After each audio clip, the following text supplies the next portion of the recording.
Your organization is sabotaging its own AI strategy, and the people doing it are the ones in charge.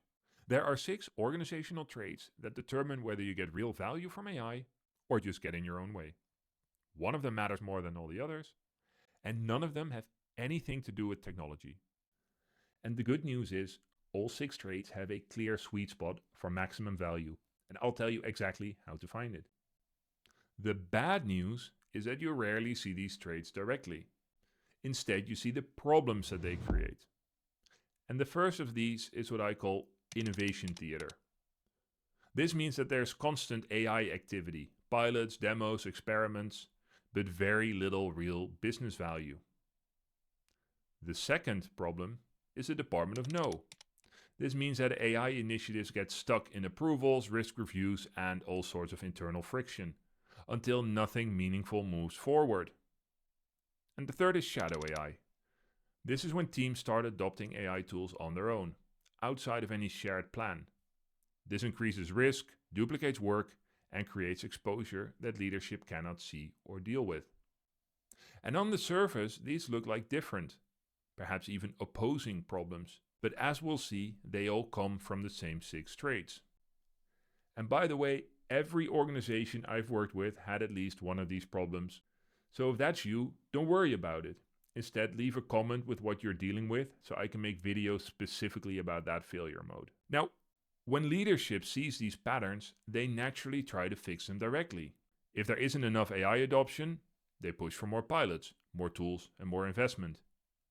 And then if things feel out of control, they tighten approvals, add more restrictions, and centralize their decisions. And each response feels completely reasonable. But both are forms of self-sabotage, because they treat the visible symptoms instead of the underlying cause. And over time, organizations start going back and forth between failure modes, from innovation theater to Department of No, from excessive freedom to excessive control. And each swing of the pendulum sends a damaging signal to the organization. It signals that leadership doesn't have a coherent plan.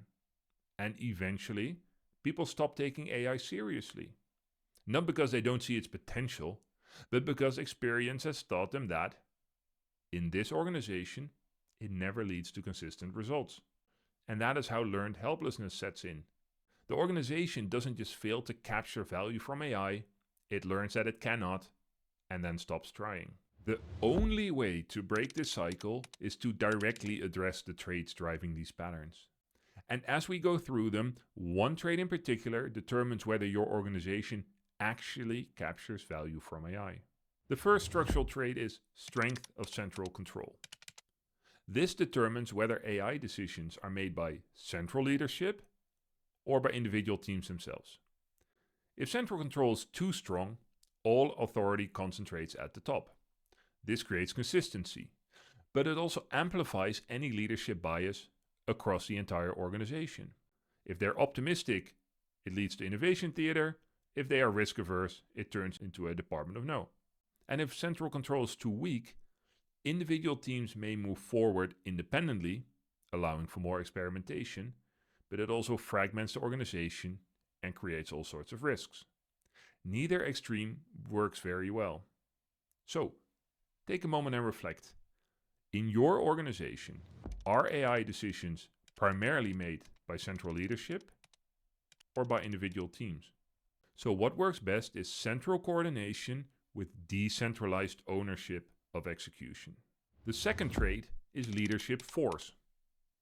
While central control determines who holds authority, leadership force is all about how this authority gets used. And on the one hand, we have leaders who can never make decisions, who avoid conflict, who don't defend their priorities, and who let trade-offs linger unresolved. On the other hand, we have the type of leader who push through their decisions by sheer force, imposing their view without integrating risk, compliance, or the needs of anybody else. So here's a quick test. When difficult trade-offs arise in your organization, do leaders actually resolve them, or do initiatives just stall without resolution? And when decisions are made, are they coordinated across teams or pushed through unilaterally within individual domains? Of course, what works best are leaders who can integrate competing perspectives, make clear decisions, and ensure that these decisions translate into coordinated execution. The third trait is approval friction. And this determines how easy it is for teams to move from idea to execution. When friction is too high, nothing ships. Teams will give up or start working around the official processes. This is often the start of shadow AI. And over time, the official path becomes so difficult that you've created a department of no. But the opposite extreme is just as dangerous. When friction is too low, teams will launch initiatives without coordination or oversight. And once again, shadow AI emerges. Not because your teams are rebelling, but because the system has stopped coordinating them. So shadow AI doesn't only appear when teams bypass the system, it also appears when the system becomes irrelevant. So too much friction or too little friction, if your system doesn't work, your employees will find ways around it. So what works best are fast, predictable pathways with clear guardrails and rules. Speed with coordination, freedom with accountability. These first three traits determine whether your organization gets initiatives approved, funded, and delivered. But execution alone doesn't guarantee value. Many organizations are very busy doing AI or preparing for AI, and still they see little or no return. That's because value depends on getting the next three traits just right. Notice that none of this has anything to do with AI tools. As an executive, your impact on AI success has very little to do with technology. Oh, and by the way, if you don't have these traits exactly right, that's perfectly fine, but it does mean you have work to do. The fourth trait is value-risk bias. And this is the lens that your leadership uses when making AI decisions. Do they focus more on the potential benefits or on the risks of AI? And this matters because two very different ways of doing AI come from the same distortion. Some organizations get busy building rules, reviews, and restrictions. So little ships, department of no. Others get busy chasing tools, pilots, and vendor promises. So nothing sticks. Innovation theater. And here's the reality. AI is both high opportunity and high risk. The upside is enormous. Productivity gains, faster execution, new capabilities, and structural cost advantages. But the downside is also very real. Regulatory exposure, data leaks, unreliable output, and expensive mistakes at scale. Not to mention fines, legal exposure, and labor conflicts. And then there's the opportunity cost. If competitors move while you hesitate, the gap widens. So avoiding AI doesn't eliminate risk. It just replaces the risk of mistakes with the risk of falling behind. So ask yourself, when AI comes up in your leadership discussions, are leaders mostly asking, where can we use this? Or, is this safe enough to use? And the remedy isn't to split the difference. Your goal is to accept that both realities are fully true at the same time and design accordingly. Strong AI organizations don't resolve this tension, they operationalize it. They build systems that capture the upside while containing the downside. Trait number 5 is enablement. And yes, we are getting near the end, don't worry, just one more after this. In the previous trait, we saw that strong AI organizations accept a simple reality. AI creates both value and risk, and that they design an AI strategy to deal with both. And the critical part of that design is how gatekeeping departments behave. You know, compliance, legal risk, IT, security, those guys. It is their responsibility to ensure that every initiative operates within real constraints. Data protection laws, regulatory requirements, security standards, reliability concerns. But they do have a choice in how they exercise that responsibility. So ask yourself, when a team proposes an AI initiative, do compliance and risk functions help design a viable path to approval? Or do they mainly just point out why it cannot be done? And when enablement is weak, your organization quickly learns that the official process only leads to delay, uncertainty, or rejection.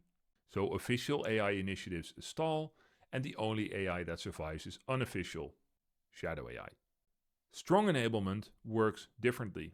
You still have the constraints, but now teams get clarity, guardrails, and timely decisions. That is how you capture AI value without losing control. Where enablement makes it possible for teams to move forward safely, the sixth and final trait, outcome accountability, ensures that they move forward for the right reason.